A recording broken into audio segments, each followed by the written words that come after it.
ನಾನ್ ನಿನ್ನೆ ನಿಮಗೇನ್ ಹೇಳಿದ್ದೆ ಹೇಳಿ? ಇವತ್ತು ನನಗ್ ಬೆಂಗಳೂರಿಗೆ ಹೋಗೋಕಿದೆ ಆಫೀಸು. ಇವತ್ತು ನಾಳೆ ಬೆಂಗಳೂರಿನಲ್ಲಿದ್ದು ಶುಕ್ರವಾರ ಬೆಳಗ್ಗೆ ಊರಿಗ್ ಬರೋದು ಅಂತ. ಆದ್ರೆ ಇವತ್ತು ನಾನೀಗ ಮನೆಯಲ್ಲೇ ಇದ್ದೇನೆ. ಮನೆಯಲ್ಲಿರ್ಬೇಕಾಗಿದ್ದಂತಹ ಅಪ್ಪ, ಅಕ್ಕನ ಮನೆಗೆ ಬೆಂಗಳೂರಿಗೆ ಹೋಗಿದ್ದಾರೆ. ವಿಷಯ ಏನು ಅಂತ ಹೇಳಿದ್ರೆ, ನಿನ್ನೆ ಸಾಯಂಕಾಲದವರೆಗೆ ಎಲ್ಲವೂ ಅಕಾರ್ಡಿಂಗ್ ಟು ದ ಪ್ಲಾನ್ ಇತ್ತು. ಬ್ಯಾಗ್ ಪ್ಯಾಕ್ ಮಾಡೋಕ್ ಹೊರಟಿದ್ದೆ, ಕೆಲ್ಸ ಆಗ್ತಿತ್ತು, ರಾತ್ರಿ ಇನ್ನು ಹೊರಡಬೇಕು ಅಂತ ಹೇಳುವಂತಹ ತಲೆಬಿಸಿಯಲ್ಲೇ ಇದ್ದೆ. ಮಗಳು ನೀನು ನಾಳೆ ಹೋಗ್ಲಿಕ್ಕಿದೀಯಾ ಅಂತ ಮೊನ್ನೆಯಿಂದಲೇ ಕೇಳಿ ಅಳೋದಕ್ ಶುರು ಮಾಡಿದ್ಲು. ನಿನ್ನೆ ಸಾಯಂಕಾಲ ಮನೆಗ್ ಬರ್ಬೇಕಾದ್ರೆ ಮಗಳಿಗೆ ಸಣ್ಣಕ್ಕೆ ಜ್ವರ. ಜ್ವರ ಕಾಮನ್ ಈಗ ಎಲ್ಲರಿಗೂ ಅಲ್ವಾ?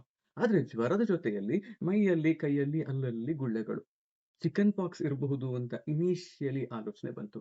ಮತ್ತೆ ಕೂಡ್ಲೆ ನನಗ್ ಗೊತ್ತಿರುವಂತಹ ಪೀಡಿಯಾಟ್ರಿಷಿಯನ್ ಹತ್ರ ಕರ್ಕೊಂಡ್ ಹೋಗಿ ಅವ್ರತ್ರ ತೋರಿಸಿ ಆಗ್ಬೇಕಾದ್ರೆ, ಇದು ಚಿಕನ್ ಪಾಕ್ಸ್ ಅಲ್ಲ, ಮೋಸ್ಟ್‌ಲಿ ಇದು ಫುಟ್ ಅಂಡ್ ಮೌತ್ ಡಿಸೀಸ್ ಅಂತ ಹೇಳುವಂತಹದ್ದು ಇಲ್ಲೆಲ್ಲ ಇದೆ ಈಗ ಕಾಮನ್ ಆಗಿ. ಅದಿರಬಹುದು. ಯಾವುದಕ್ಕೂ ನಾಳೆ ಸಾಯಂಕಾಲ ಪುನಃ ಮಗಳನ್ನ ಕರ್ಕೊಂಡ್ ಬನ್ನಿ. ಅದು ಹೇಗೆ ಪ್ರೋಗ್ರೆಸ್ ಆಗುತ್ತೆ ಅನ್ನೋದನ್ನ ನೋಡ್ಕೊಂಡು ಡಿಸೈಡ್ ಮಾಡೋಣ ಅಂತ ಹೇಳಿದ್ರು. ಮಗಳು, "ನೀನ್ ಇವತ್ತು ಪುನಃ ಹೋಗೋಕಿದೀಯಾ?" ಅಂತ ನನ್ನ ಹತ್ರ ಕೇಳಿದ್ಲು. ಇಲ್ಲ ಮಾರೈತಿ, ಒಂದ್ 5 ನಿಮಿಷ ಕೊಡು ಅಂತ ಅಂದೆ. ಆಫೀಸಿಗೆ ಕಾಲ್ ಮಾಡ್ದೆ. ಮ್ಯಾನೇಜರ್ ಹತ್ರ ವಿಷಯ ಹೇಳ್ದೆ. ಹೀಗೀಗೆ ಈ ವಾರ ಆಗೋದಿಲ್ಲ ಬರೋಕೆ. ಪ್ರೊಬ್ಯಾಬ್ಲಿ ನೆಕ್ಸ್ಟ್ ವೀಕಿಗೆ ಪ್ಲಾನನ್ನ ಶಿಫ್ಟ್ ಮಾಡ್ತೀನಿ. ಇಸ್ ದ್ಯಾಟ್ ಓಕೆ ಅಂತಂದೆ. ಅವರು ಆರಾಮದಲ್ಲಿ it's okay, will take care ಅಂತ ಅಂದ್ರು. ನಾನು ಇವತ್ತು ಮನೆಯಲ್ಲಿದ್ದೇನೆ.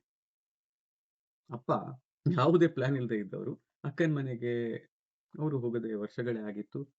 ಅಕ್ಕನ ಮಾವನಿಗೊಂದು ಸ್ವಲ್ಪ ಹುಷಾರಿರ್ಲಿಲ್ಲ. ಅವರನ್ನು ನೋಡಿ ಬಂದ ಹಾಗಾಗುತ್ತೆ ಅಂತ ಹೇಳ್ಕೊಂಡು, ಅವರು ನಿನ್ನೆ ರಾತ್ರಿ ನನ್ನ ಟಿಕೆಟಲ್ಲಿ ಬೆಂಗಳೂರಿಗೆ ಹೋಗಿದ್ದಾರೆ.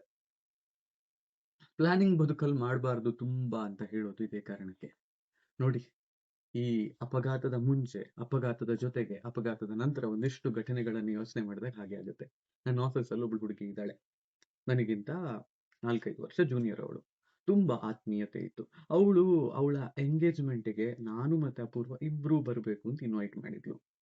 ಎಂಗೇಜ್‌ಮೆಂಟ್‌ಗೆ ಹೋಗೋಕೆ ನಮಗೆ ಏನೋ ಒಂದಿಷ್ಟು ಪ್ರಾಬ್ಲಮ್ಸ್ ಇದ್ವು. ಎಂಗೇಜ್‌ಮೆಂಟ್‌ಗೆ ಬರ್ಲಿಕ್ಕೆ ಆಗ್ಲಿಕ್ಕಿಲ್ಲ ಅಂತ ಆಲೋಚನೆಯಲ್ಲಿದ್ದೆ. ಬಟ್ ನಾವು ನಿಜವಾಗಿಯೂ ಎಫರ್ಟ್ ಹಾಕಿದ್ರೆ ಎಂಗೇಜ್‌ಮೆಂಟ್‌ಗೆ ಹೋಗ್ಲಿಕ್ಕೆ ಆಗ್ತಿತ್ತು. ಆದ್ರೆ ನಾನು ಏನ್ ಯೋಚನೆ ಮಾಡಿದೆ, ಮದುವೆ ಯಾವಾಗ ಅಂತ ಕೇಳಿದೆ. ಜೂನ್ 1ಕ್ಕೆ ಅಂತ ಅಂದ್ಲು. ಜೂನ್ 1ಕ್ಕೆ ಮದ್ವೆನಾ? ಬಿಡು ಆ ದಿನ ಅಂತೂ 100% ನಾವು ಬಂದೇ ಬರ್ತೀವಿ ಅಂತ ಅಂದಿದ್ದೆ.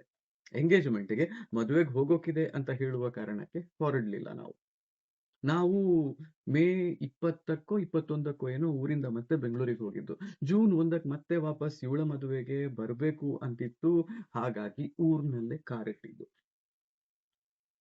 ಅಪೂರ್ವ ಈ ಅಪಘಾತ ಆಗೋದಕ್ಕಿಂತ 1 ದಿನ ಮುಂಚೆ ಹೊರಟಾಗಲೂ ಕೂಡ ಅವಳ ಮದುವೆಗೆ ಹಾಕೋದಕ್ಕೆ ಅಂತ ಹೇಳಿ ಚಂದದ ಉದ್ದಲಂಗ ಮತ್ತೆ ಅದಕ್ಕಿರುವಂತಹ ಬ್ಲೌಸು ಅದನ್ನೆಲ್ಲ ಪ್ಯಾಕ್ ಮಾಡಿ ಬ್ಯಾಗಲ್ಲಿ ಹಾಕಿಟ್ಟು ತಗೊಂಡು ಬಂದಿದ್ಲು.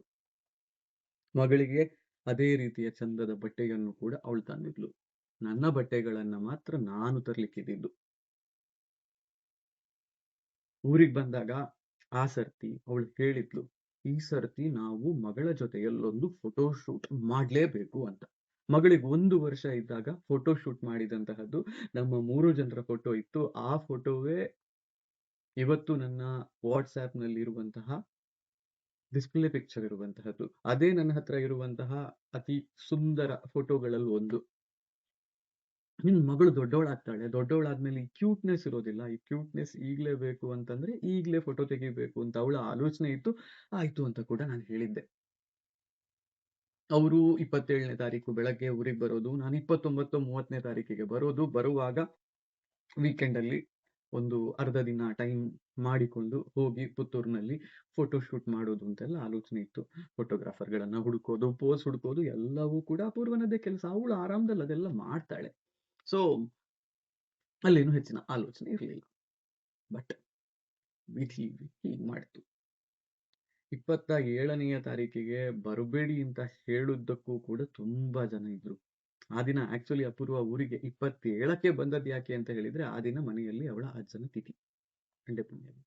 ಹಿಂದಿನ ದಿನ ರಾತ್ರಿ ಮಾವ ಕಾಲ್ ಮಾಡಿದ್ರು. ಆ ದಿನ ಭಯಂಕರ ಮಳೆ ಊರಲ್ಲಿ. ಕಾಲ್ ಮಾಡಿದವ್ರು ಹೇಳಿದ್ರು, "ಮೋಸ್ಟ್‌ಲಿ ನಾಳೆ ತಿಥಿ ಮಾಡೋದಿಲ್ಲ. ಯಾಕಂದ್ರೆ ತುಂಬಾ ಜೋರು ಮಳೆ ಬರ್ತಿದೆ. ಆ ಕಾರಣದಿಂದ ತಿಥಿ ಮಾಡಲ್ಲ ನಾವು. ನೀವು ಹಾಗಾಗಿ ಬರೋದಕ್ಕೆ ಹೋಗ್ಬೇಡಿ" ಅಂತ. ಅಂತಾಯ್ತು. ಅರ್ಧ ಗಂಟೆ ಬಿಟ್ಟು ಪುನಃ ಕಾಲ್ ಮಾಡಿದ್ರು. ಭಟ್ರಿಗೆ ಕಾಲ್ ಮಾಡಿದ್ರೆ ಭಟ್ರು ಕಾಲ್ ಪಿಕ್ ಮಾಡ್ತಾ ಇಲ್ಲ. ಅವ್ರಿಗೆ ಕಾಲ್ ಕನೆಕ್ಟ್ ಆಗ್ತಾ ಇಲ್ಲ. ಎಲ್ಲ ಪ್ರಿಪರೇಷನ್ಸು ಹೇಗೂ ನಡೆದಿದೆ. ತಿಥಿಯನ್ನ ಮಾಡೋದು ಅಂತ ಆಗಿದೆ ಅಂತ. ಹಾ. ನನಗೆ ಟಿಕೆಟ್ ಹೇಗೂ ಬುಕ್ ಆಗಿದೆ. ಒಂದೇ ವಾರದ ರಜೆ ಉಳಿದಿದ್ದು ಮಗಳಿಗೆ. 1 ವಾರದ ರಜೆ ಮುಗೀತು ಅಂದ್ರೆ ಮತ್ತೆ ಬಂದು ಬೆಂಗಳೂರಿನಲ್ಲಿ ಎಲ್‌ಕೆಜಿ ಸೇರೋದು ಅಲ್ಲ ನರ್ಸರಿ ಸೇರೋದು ಅವಳು. ಯಾಕೆ ಸುಮ್ಮನೆ 1 ವಾರ ಊರಲ್ಲಿ ಆರಾಮದಲ್ಲಿ ಇರಬಹುದಲ್ವಾ ಅವಳು ಅಂತಲೂ ಮನಸ್ಥಿತಿ. ಹೋಗ್ಬನ್ನಿ ಊರಿಗೆ 1 ವಾರ ಅಜ್ಜನ ಜೊತೆಯಲ್ಲಿ ಅಮ್ಮಣ್ಣಿ ಅಜ್ಜ ಅವಳಿಗೆ ತುಂಬಾ ಫೇವರೇಟ್. ಅವರ ಜೊತೆಯಲ್ಲೂ ಇದ್ದ ಹಾಗಾಗುತ್ತಲ್ಲ ಅಂತ ನಾನ್ ಹೇಳಿದ್ದೆ. ಅಪ್ಪ ಅಮ್ಮನಿಗೆ ಹೇಳಿದ್ರಂತೆ ಈ ಮನೆಯಲ್ಲಿ ತುಂಬಾ ಜೋರ್ ಮಳೆ ಇದೆ ಬರೋದ್ ಬೇಡ ಅಂತ ಹೇಳ್ಬೋದಿತ್ತು ಅವ್ರಿಗೆ ಅಂತ. ಅಮ್ಮ ಅದನ್ನ ಹೇಳ್ಲಿಕ್ಕೆ ಹೋಗ್ಲಿಲ್ಲ. ಎಲ್ಲಾ ಮ್ಯಾರಿಡ್ ಕಪಲ್ಸ್‌ಗೂ ಇಂಡಿಪೆಂಡೆಂಟ್ ನಿರ್ಧಾರಗಳನ್ನ ತಗೊಳ್ಳುವಂತಹ ಒಂದು ಪ್ರಾವಿಷನ್ ಇರುತ್ತೆ ನೋಡಿ. ಲೈಫಲ್ಲಿ ತುಂಬಾ ಇಂಟರ್ಫಿಯರ್ ಆಗ್ಬಾರ್ದು ಅಂತ ಹೇಳುವಂತಹದ್ದು ಅವರದ್ದೇ ನಿರ್ಧಾರ. ನಾವು ನಮ್ಮಷ್ಟಕ್ಕೆ ಅವರವರಷ್ಟಕ್ಕೆ ಎಲ್ಲರೂ ಆರಾಮದಲ್ಲಿದ್ದಾಗ ಈ ರೀತಿಯದ್ದೆಲ್ಲ ಥಾಟ್ ಪ್ರೊಸೆಸಸ್ ಬರುತ್ತೆ. ಮತ್ತ್ ಮಾರನೇ ದಿನ ಅಪಘಾತ ಆಗತ್ತೆ ಅಂತ ಗೊತ್ತಿದ್ದಿದ್ರೆ ಎಲ್ಲರೂ ಅದನ್ನ ನಿಲ್ಲಿಸ್ತಿದ್ರೇನೋ. ಬಟ್ ಯಾರಿಗೂ ಗೊತ್ತಿರ್ಲಿಲ್ಲ ನೋಡಿ. ನಾನೇ ಹೋಗಿ ಬಸ್ ಹತ್ಸಿ, ಬ್ಯಾಗನ್ನ ಸೀಟಲ್ಲಿಟ್ಟು, ಮಗಳಿಗ್ ಬಾಯ್ ಮಾಡಿ, ಅಪೂರ್ವನಿಗೆ ಬಾಯ್ ಮಾಡಿ ಬಂದಿದ್ದೀನಿ. ಇವತ್ತಿಗೂ ಕೆಲವೊಮ್ಮೆ ಮಗಳು ಅಚಾನಕ್ಕಾಗಿ ಒಂದು ಪ್ರಶ್ನೆ ಕೇಳ್ತಾಳೆ. ಅಪ್ಪ ಅವತ್ತು ನಮಗ್ ಮೂವ್ ಆದಾಗ ನೀನ್ಯಾಕ್ ನಮ್ ಜೊತೆ ಬಂದಿರ್ಲಿಲ್ಲ? ನೀನ್ಯಾಕ್ ಇರ್ಲಿಲ್ಲ ಅಂತ. ಅವಳಿಗೇನ್ ಉತ್ತರ ಕೊಡೋದು ಅಂತ ಕೆಲವೊಂದ್ಸತಿ ಗೊತ್ತಾಗೋದಿಲ್ಲ. ಆದ್ರೆ ಕೆಲವೊಂದ್ಸತಿ ಅನ್ಸುತ್ತೆ ಇಫ್ ಐ ವಾಸ್ ದೇರ್ ನಾನು ಅವರ ಜೊತೆಯಲ್ಲೇ ಇದ್ದು, ಈ ಅಪಘಾತ ಆಗಿದ್ದಿದ್ರೆ ಏನ್ ಕತೆ ಆಗ್ತಿತ್ತು? ನನಗೆ ಅಪೂರ್ವಳಿಗೆ ನಮ್ಮ ಇನ್ಶೂರೆನ್ಸ್‌ಗಳ ಬಗ್ಗೆ ಗೊತ್ತಿತ್ತು. ನಮ್ಮ ಇನ್ವೆಸ್ಟ್‌ಮೆಂಟ್‌ಗಳ ಬಗ್ಗೆ ಗೊತ್ತಿತ್ತು. ಯಾವ ಇನ್ಶೂರೆನ್ಸ್ ಇದೆ, ಯಾವ ಕಂಪನಿಗಳ ಜೊತೆ ಹೆಲ್ತ್ ಇನ್ಶೂರೆನ್ಸ್ ಇದೆ, ನಮ್ಮ ಕಂಪನಿಗಳ ಬೆನಿಫಿಟ್ಸ್ ಏನು ಎಲ್ಲವೂ ಕೂಡ ಗೊತ್ತಿತ್ತು. ಬಟ್ ನಮ್ಮಿಬ್ರಿಗೂ ಅಪಘಾತ ಆಗಿ ನಾವಿಬ್ರೂ ಅವಳಿದ್ದಂತಹ ಪರಿಸ್ಥಿತಿಯಲ್ಲಿದ್ದಿದ್ರೆ ಯಾರು ನೋಡಿಕೊಳ್ತಿದ್ರು? ಅಪ್ಪ ಅಮ್ಮ ಬರ್ತಿದ್ರು, ಅಕ್ಕ ಭಾವ ಬರ್ತಿದ್ರು, ಮಾವ ಅತ್ತೆ ಅವರು ಬರ್ತಿದ್ರು. ಬಟ್ ಯಾರಿಗೂ ಕೂಡ ಏನು ಗೊತ್ತಿರ್ತಿರ್ಲಿಲ್ಲ ಅಲ್ವಾ ಅನ್ನೋ ಒಂದು ಆಲೋಚನೆ ಬಂದಾಗ ಆಗೋದೆಲ್ಲ ಒಳ್ಳೇದಕ್ಕೇನೋ ಅಂತ ಕೆಲವೊಂದ್ಸತಿ ಅನ್ಸಿಬಿಡುತ್ತೆ. ಇವತ್ತು ನಾನಿದ್ದೀನಿ ಅಟ್‌ಲೀಸ್ಟ್ ಮಗಳಿಗಾಗಿ. ಏನಾಗ್ತಿತ್ತು ಗೊತ್ತಿಲ್ಲ. ಪುತ್ತೂರಿನಲ್ಲಾಗಿದ್ದಕ್ಕೆ, ಮಂಗಳೂರಿನಲ್ಲಿ ಆಸ್ಪತ್ರೆಯಲ್ಲಿ ನಾವು ಸೇರಿದ್ದಕ್ಕೆ, ಸಪೋರ್ಟ್ ಸಿಸ್ಟಮ್ ಬೇಕಾದ ಹಾಗಿತ್ತು. ಚಿಕ್ಕಮ್ಮನ ಮನೆ ಮಂಗಳೂರಿನಲ್ಲಿರೋದು. ಅಪ್ಪ ಅಮ್ಮನಿಗೆ ಮಂಗಳೂರಲ್ಲಿ ಬಂದು ಇರೋಕಾಯ್ತು. ಆ 134 ದಿನದ ಆಸ್ಪತ್ರೆ ವಾಸದಲ್ಲಿ ಪ್ರತಿದಿನ ನನ್ನ ಮನೆಯ ಪ್ರತಿಯೊಬ್ಬರು ಒಂದೊಂದು ತ್ಯಾಗ ಮಾಡಿದ್ದಾರೆ. ಅವರೆಲ್ಲರನ್ನೂ ಅಲ್ಲಿ ಸೇರ್ಸೋಕ್ ಸಾಧ್ಯ ಆಗಿದ್ದು ಪ್ರಾಯಶಃ ಅದು ಮಂಗಳೂರು ಅಂತ ಹೇಳುವ ಕಾರಣಕ್ಕೆ. ಬೆಂಗಳೂರಿನಲ್ಲಿ ಅಪಘಾತ ಆಗಿದ್ದಿದ್ರೆ ನಾವು ಉತ್ತರ ಭಾರತಕ್ಕೆ ಅಲ್ಲಿ, ಇಲ್ಲಿ ಅಂತ ಹೇಳ್ಕೊಂಡು ಎಲ್ಲೆಲ್ಲೋ ಟ್ರಾವೆಲ್ ಮಾಡೋಕ್ ಹೋಗ್ತೀವಿ. ಅಲ್ಲೇನಾದ್ರೂ ಆಗಿದ್ದಿದ್ರೆ ಏನಾಗ್ತಿತ್ತು ಯಾರಿಗೂ ಗೊತ್ತಿಲ್ಲ.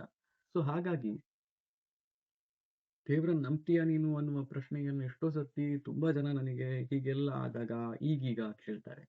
ನಾನ್ ಹೇಳೋದು ದೇವ್ರಿಗೆ ನಿರ್ಧಾರ ಮಾಡುವಂತಹ ಆಲೋಚನೆ ಬಂದು, ಆಯ್ತು ನಿಮ್ಗೆ ನಿಜವಾಗ್ಲೂ ಪಾಠ ಕಲಿಸ್ತೀನಿ ಅಂತ ಹೇಳುವಂತಹ ಮನಸ್ಥಿತಿಯ ಒಂದು ಶಕ್ತಿ ದೇವ್ರು ಅಂತಾಗಿದ್ದಿದ್ರೆ, ನಮ್ಮೆಲ್ಲರನ್ನೂ ಒಟ್ಟಿಗೆ ಮುಗಿಸ್ಬಹುದಿತ್ತು.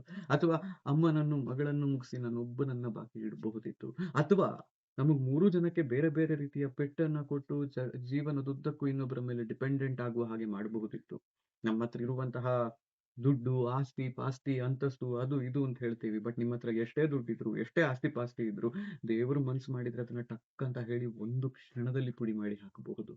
ಅದ್ಯಾವುದನ್ನೂ ಮಾಡ್ಲಿಲ್ಲ ಅಂತಾದಾಗ ದೇವರ ಮೇಲೆ, ಆ ಉನ್ನತವಾದ ಶಕ್ತಿಯ ಮೇಲೆ ಭಕ್ತಿ ಬಾರದೆ ಇರ್ಲಿಕ್ಕೆ ಸಾಧ್ಯವೇ ಇಲ್ಲ. ಇವತ್ತಿನ ವಿಡಿಯೋ ನನ್ನ ಯಾವತ್ತಿನ ವಿಡಿಯೋದಾಗಿಲ್ಲ. ಏನೇನೋ ಮಾತಾಡ್ತಿದ್ದೀನಿ ಅಂತ ನನಗನ್ನಿಸ್ತಾ ಇದೆ. But this is how it is. Unfiltered ಆಗಿ, ಅನ್‌ಪ್ರಿಪೇರ್ಡ್ ಆಗಿ ಮಾತಾಡುವಂತಹ ಕಾನ್ವರ್ಸೇಷನ್ಸ್ ಹೀಗೆ ಇರುತ್ತೆ ನನ್ನ ಪ್ರಕಾರ. ಬಟ್ 100% ಆಗಿ ನಾನು ಹೇಳೋದೇನು ಅಂತ ಹೇಳಿದ್ರೆ ದೀಸ್ ಆರ್ ಹಾನೆಸ್ಟ್ ಕನ್ಫೆಷನ್ಸ್. ಇಲ್ಲಿ ಇದನ್ನ ಹೇಳಬೇಕು, ಅದನ್ನ ಹೇಳಬಾರ್ದು ಅಂತ ಹೇಳುವಂತಹ ಮನಸ್ಥಿತಿಯೂ ಇಲ್ಲ. ಆಸೆಯೂ ನನಗಿಲ್ಲ. ಇನ್ನೊಂದು ವಿಚಾರ ಹೋಗೋದಕ್ಕಿಂತ ಮುಂಚೆ ನಾನ್ ಹೀಗೆ ಯೂಟ್ಯೂಬ್‌ನಲ್ಲಿ ಎಕ್ಸ್‌ಪ್ರೆಸ್ ಮಾಡೋದು ಸರಿನಾ? ಫೇಸ್‌ಬುಕ್‌ನಲ್ಲಿ ಎಕ್ಸ್‌ಪ್ರೆಸ್ ಮಾಡೋದು ಸರಿನಾ? ಎಷ್ಟೋ ಜನ ಅಪ್ಪ ಅಮ್ಮನಿಗೆ ಮೆಸೇಜ್ ಮಾಡಿ ಫೇಸ್‌ಬುಕ್‌ನಲ್ಲಿ ನಾನು ಆರ್ಟಿಕಲ್ ಬರೆಯೋದಕ್ಕೆ ಸ್ಟಾರ್ಟ್ ಮಾಡಿದಾಗ ಹೇಳಿದ್ದಾರೆ, ಬರೆಯೋದು ಬೇಡ ಅಂತ ಹೇಳಿ. ನಮ್ಮ ಪರ್ಸನಲ್ ವಿಚಾರಗಳು ಜಗತ್ತಿಗೆ ಗೊತ್ತಾಗೋದು ಸರಿಯಲ್ಲ. ಈ ರೀತಿ ನೋವನ್ನ ಜಗತ್ತಿಗೆಲ್ಲ ಹಂಚಿಕೊಳ್ಳುವುದು ಸರಿಯಲ್ಲ ಅಂತೆಲ್ಲ. ನನಗೆ ಇನಿಷಿಯಲಿ 1 ಸೆಕೆಂಡಿಗೆ ಈ ಥಾಟ್ ಬಂದದ್ದು ಕೂಡ ನಿಜ. ಹೌದಲ್ವಾ ಅಂತ. ಮತ್ತೆ ನಂಗೊಂದು ವಿಷಯ ಅರ್ಥ ಆಯ್ತು. ಅರ್ಥ ಆಗಿದ್ದು ಮುಂಚೆನೂ ಅರ್ಥ ಆಗಿತ್ತು. But I realised something. ನೀವು ನಿಮ್ಮ ಸುತ್ತಮುತ್ತ ಇರುವಂತಹ ಜನರನ್ನ ನೋಡಿ. ನಿಮ್ಮನ್ನ ನೀವು ನೋಡಿಕೊಳ್ಳಿ. ಇವತ್ತು ಜಗತ್ತಿನ ಅತಿದೊಡ್ಡ ಸೆಲೆಬ್ರಿಟಿ ಅಂತಿರುವಂತಹ ವ್ಯಕ್ತಿಯನ್ನ ನೋಡಿಕೊಳ್ಳಿ. ಯಾರನ್ನೇ ನೀವು ನೋಡಿ. ಇನ್ನು 100 ವರ್ಷದಲ್ಲಿ ಅವ್ರು ಯಾರು ಇರೋದಿಲ್ಲ. ಎಲ್ಲರೂ ಹೋಗಿ ಬಿಡ್ತಾರೆ. So the person who hates you, the person who loves you, the person who cares for you, the person who doesn't even bother about you, the person who spews venom on you, ನಿಮ್ಮ ಬಗ್ಗೆ ಕೆಟ್ಟ ಕೊಳಕು opinion ಕೊಡುವಂತಹ, ನಿಮ್ಮನ್ನ ಹೋದಲ್ಲಿ ಬಂದಲ್ಲಿ ಬೈಯುವಂತಹ, ನಿಮ್ಮನ್ನು ನೋಡಿದಲ್ಲೆಲ್ಲ ತುಂಬಾ ಖುಷಿಯಿಂದ ಮಾತಾಡಿಸುವಂತಹ ಪ್ರತಿಯೊಬ್ಬ ವ್ಯಕ್ತಿಯೂ ಕೂಡ ನಿಮ್ಮನ್ನೂ ಸೇರಿಸಿ 100 ವರ್ಷದಲ್ಲಿ ಇರೋದೇ ಇಲ್ಲ. ಅಂಡ್ ಈ ಜಗತ್ತು ಎಷ್ಟೋ ಲಕ್ಷ ಕೋಟಿ ವರ್ಷಗಳಿಂದ ಇಲ್ಲೇ ಇದೆ. ಈ ಭೂಮಿಗೆ ಎಷ್ಟೋ ಸಾವಿರ ಕೋಟಿ ವರ್ಷಗಳ ಇತಿಹಾಸ ಇದೆ ಅಂತ ಹೇಳ್ತಾರೆ. So we are a microsecond in the world's day. ಈ ಜಗತ್ತಿಗೆ ಒಂದು ದಿನ ಅಂತ ಹೇಳಿದ್ರೆ ಆ ದಿನದ ಒಂದು ಮೈಕ್ರೋ ಅಥವಾ ನ್ಯಾನೋ ಸೆಕೆಂಡ್ ನಾವು. ನಮ್ಮನ್ನ ನಾವು ತೀರಾ ದೊಡ್ಡವರು, ವೆರಿ ಇಂಪಾರ್ಟೆಂಟ್, ಜಗತ್ತೇನ್ ಯೋಚನೆ ಮಾಡುತ್ತೆ, ಮನುಷ್ಯರು ಏನ್ ಯೋಚನೆ ಮಾಡ್ತಾರೆ, ಇಮೇಜ್ ಏನಾಗುತ್ತೆ ಅಂತೆಲ್ಲ ಯೋಚನೆ ಮಾಡ್ತೀವಿ. Nothing matters, none of that matters. ಸಾಯುವ ದಿನ ಬಂದಾಗ ಎಲ್ರೂ ಹೋಗ್ಲೇಬೇಕು. ಎಷ್ಟೇ ಪ್ಲಾನಿಂಗ್ ಮಾಡಿ, ಎಷ್ಟೇ ಒಳ್ಳೆಯವರಾಗಿರಿ, ಎಷ್ಟೇ ಕೆಟ್ಟವರಾಗಿರಿ, ಎಷ್ಟೇ ಯಾರನ್ನ ಬೇಕಾದ್ರೂ ನೀವು ಪ್ರೀತಿ ಮಾಡಿ, ಯಾರಿಗೋಸ್ಕರವೋ ನಿಮ್ಮ ಬದುಕನ್ನ ಸವಿಸಿ, when your day comes, none of them are going to come save you. So ಆರಾಮದಲ್ಲಿ ಬೇಕಾದ ಹಾಗೆ ಬದುಕಿ ನೀವು. ಭಜ ಗೋವಿಂದಂ ಭಜ ಗೋವಿಂದಂ ಗೋವಿಂದಂ ಭಜ ಮೂಢಮತೆ ಸಂಪ್ರಾಪ್ತೆ ಸನ್ನಿಹಿತೆ ಕಾಲೇ ನಹಿ ನಹಿ ರಕ್ಷತಿ ಕರಣೆ. ಅಷ್ಟೇ. ಎಂತ ಮಾಡಿದ್ರು ಕೂಡ ಏನು ಮಾಡೋದಕ್ಕಾಗೋದಿಲ್ಲ. ಅವನೊಬ್ಬನೇ ಕಾಯ್ಬೇಕು ಅಂತ ಹೇಳುವ ನಂಬಿಕೆಯನ್ನಿಟ್ಕೊಂಡು ಬದುಕಿ ಎಲ್ಲ ಒಳ್ಳೆದಾಗುತ್ತೆ.